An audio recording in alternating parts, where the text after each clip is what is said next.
Aaron, let's talk about how easy it is to really test the salt levels in your ACE system. And by the way, the good news is it's been fully integrated into a very smart and intuitive control panel. Let's take a look at how we do that.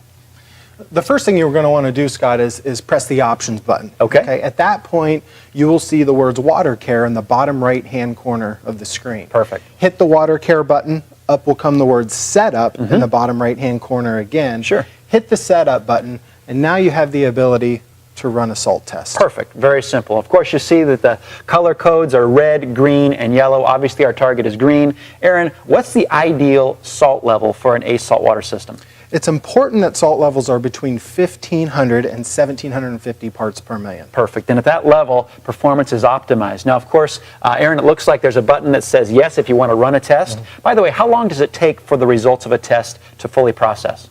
Well, when you hit the yes button and it runs a test, you need to wait 20 seconds to get the accurate results to that test. Okay, so wait about 20 seconds and we'll have our results. Now, when the results come back, a screen comes up and it tells you either yay or there needs to be some adjustments. Right, and the yay is when it says Water Care System functioning. If those words come up, you're good to go. You're in that target of between 1,500 and 1,750, which is great. Now, on the other hand, let's say, for example, that somehow my salt level is too high. What do I need to do? At that point, you need to consider draining some water out of the spa. Sure. So if you run the salt test and that black line is in the red, you need to drain 25% of the water and then top the spa, back off with your garden hose. Perfect. Okay, and then run a new test. That makes sense. Sounds pretty easy, actually. On the other hand, what if it's too low?